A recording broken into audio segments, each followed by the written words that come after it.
A strong line of storms passed through the Triad on Sunday evening, bringing rain, winds, and even hail to parts of our viewing area. As of 9 p.m., most of our viewing area was under either a severe thunderstorm warning or a tornado watch. All this happened after a separate line of storms moved through the Triad earlier Sunday morning and afternoon. As the hail fell at the WFMY News 2 office in Greensboro, we could hear it pounding our roof. WFMY's Ben Briscoe was able to catch a video of the scene, which cleared up just a few minutes after it was recorded. WFMY News 2 meteorologist Tim Buckley was at home when the hail started in the Triad. He said it was one of the craziest hailstorms he could ever remember. In Trinity, WFMY viewer Chris DeBogus measured some of the pieces of hail at over an inch in diameter. This shit about to bust my window, bro. The hail took many people by surprise Sunday with both its suddenness and the speed at which it fell. A photo from viewer Deirdre Simmons shows just how quickly the hail accumulated in the Triad in such a short span. In some parts of the county, the hail that fell appeared closer to golf ball size. Look at this photo from High Point, where viewer Jennifer Bruton said one of her family members found these pieces after they fell. While we didn't suffer any visible damage from the hail at WFMY News 2, others weren't so lucky. As this photo from viewer Josh Legg shows, the hail was strong enough to break windows and glass doors. As the weekend storm that wreaked havoc from Texas to Alabama exits over the Atlantic overnight, a parallel wave of thunderstorms over the Great Lakes is headed east, and the Pacific is delivering a new winter front. The weekend's low-pressure system whipped up winds that drove fires in Oklahoma and Texas and cranked out deadly tornadoes in Alabama, Arkansas, Missouri, Kansas, and Mississippi. Behind it tonight is a system of cooler, unstable air that is moving southeast and clashing with warm air in front of it. The front will continue to produce thunderstorms and the threat of more severe weather, including the possibility of tornadoes, as it moves east along a diagonal line from the lower Great Lakes to the Appalachian Mountains, the Weather Service said. It should exit overnight Monday into Tuesday, it said, but before that the front might linger a bit along the dense northeast coast, including New England's shoreline, the Weather Service said. By Tuesday, much of the East Coast should be in the clear, the Weather Service said. The Pacific Ocean was churning out another classic winter storm that is moving southeast into Northern California tonight, with 2 to 4 feet of snow and high winds as strong as 75 miles per hour forecast for the northern Sierra Nevada mountains. Rain is falling in the San Francisco Bay Area.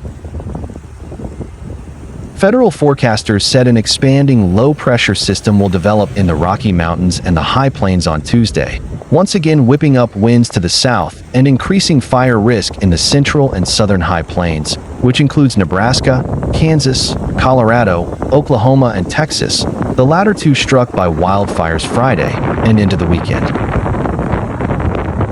The weekend's tornado-producing system was charged up by a clash between cold and warm air in the atmosphere, which is not unusual for this time of year. The calendar marks the first day of spring on Thursday. At least 5 tornadoes touched down in Louisiana, Mississippi, and Arkansas yesterday, according to damage surveys from the National Weather Service. One tornado hit around 12:15 p.m. near Kentwood, Louisiana, with a preliminary rating of EF3, meaning 3-second gusts of 136 to 165 miles per hour, it said. Another touched down around 1:15 p.m. near Tylertown, Mississippi, and had a rating of EF2, or gusts of 111 to 135 miles per hour. Surveys for the 2 tornadoes are expected to continue over the next few days, and the ratings could change, the Weather Service said.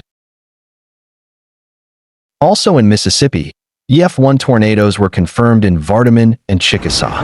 Both had peak winds of 105 miles per hour, the Weather Service said. In Arkansas, an EF2 tornado with estimated peak wind speeds of 125 miles per hour damaged homes and buildings in Paragould shortly after midnight. 4 injuries were reported, it said. President Donald Trump said today he's actively monitoring the storm situation and has federal resources under his direction ready to help storm-ravaged communities. We are actively monitoring the severe tornadoes and storms that have impacted many states across the South and Midwest, he said on his Truth Social platform. My administration is ready to assist state and local officials as they help their communities to try and recover from the damage, Trump said. He continued, please join Melania and me in praying for everyone impacted by these terrible storms. Damage consistent with an EF4 tornado was found in 2 locations in Arkansas, according to the National Weather Service Field Office in Little Rock. One near Diaz, about 93 miles northeast of Little Rock, was estimated to have peak winds of 190 miles per hour. A second near Larkin, in Izard County, had peak winds of 170 miles per hour, the office said on X. EF4 tornadoes have 166 to 200 miles per hour winds, according to the enhanced Fujita scale. They are the first EF4 tornado recorded in Arkansas since December 10, 2021, when an EF4 tornado hit the city of Bay in Craighead County, the Weather Service said. It was also the first EF4 tornado to hit the Little Rock Weather Service office warning area since the Mayflower-Valonia tornado on April 27, 2014, it said. Alabama Governor Kay Ivey said a 3rd death from the weekend's severe weather has been confirmed in the state. The 3rd victim was in Dallas County, Ivey said in a statement. Additional details were not immediately available. The news brings the number of deaths related to the weekend's severe weather system and resulting tornadoes to 37. Emergency management officials have been working hard to assess the damage brought by this weekend's storms, Ivey said. She said she offered condolences to the victims' families. Governor Mike Kehoe of Missouri, where severe weather has killed 12 people, said today that the scale of devastation across our state is staggering, as he gave an update about ongoing recovery efforts. Kehoe said in a statement that hundreds of homes, schools, and businesses have been either destroyed or severely damaged. While we grieve the lives of those lost, we are also focused on action, getting power restored, clearing debris, and ensuring our communities have the resources they need to recover, he said. Kehoe declared a state of emergency Friday ahead of the storms. Damage assessments are still being carried out in preparation for a federal major disaster declaration request, the governor's office said. Well, actually, I heard them first. They are alive. One person is still missing in Missouri after severe weather swept through the state over the past couple of days, Governor Mike Kehoe said in a statement today. In tornado damage. No additional details were provided about the missing individual. At least 12 storm-related deaths have been reported in the state so far. A mobile home community and a school in Calera, Alabama, sustained significant damage due to severe weather, police said. The roof of the school and several trailers were damaged, Police Chief David Heitch said. There are no known injuries, he said. Over 380,000 utility customers were without power across the East Coast, the South, and the Midwest at 4:15 p.m. Eastern Time, according to PowerOutage.us. More than 150,000 are in Pennsylvania. Elsewhere on the East Coast, over 17,000 utility customers are without power in New York. In the Midwest, around 45,000 are without power in Missouri, 36,000 don't have power in Ohio, and over 12,000 don't have power in Michigan. In the South, almost 43,000 utility customers don't have power in West Virginia, 26,200 don't have power in Virginia, and 24,300 don't have power in North Carolina. Over 12,000 utility customers don't have power in Georgia, and 6,000 don't have power in Alabama. Damage consistent with an EF2 tornado was found in the community of Fitzhugh in Woodruff County, Arkansas, according to the National Weather Service Field Office in Little Rock. The tornado was estimated to have peak winds of 120 miles per hour. Additional surveys will continue through this afternoon and in the coming days, the Weather Service said.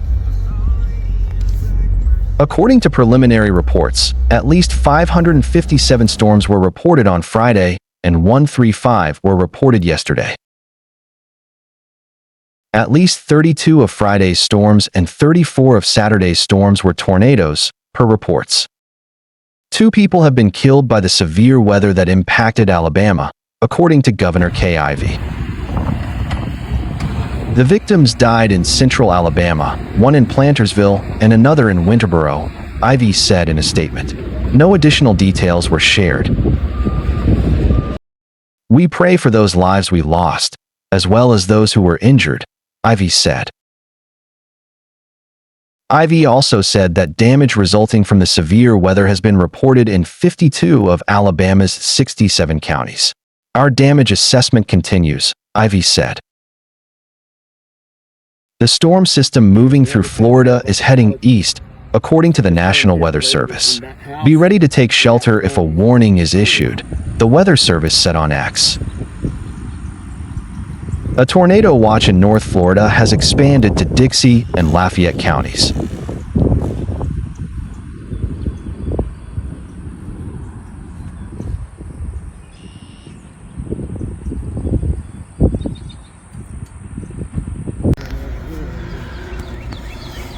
Shower and bed,